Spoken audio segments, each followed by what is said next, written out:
During a hurricane or a high wind event, wind forces can affect your house in a number of ways. As wind flows over the roof, it creates a strong lifting effect, much like that of air flowing over an airplane wing. This is called uplift. Uplift can be resisted by using hurricane ties or structural fasteners to attach the roof to the structure. Wind also exerts horizontal pressure on the house, which can cause the house to tilt. This is called racking. Racking is resisted by structural sheathing attached to the wall frame. Horizontal pressure can also force the house to shift off its foundation. This is called sliding. Sliding is resisted by attaching the walls to the foundation with anchor bolts.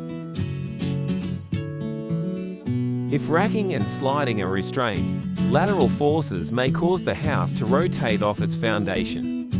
This is called overturning. Overturning can be resisted by anchoring the walls to the foundation using hold-downs or tension ties.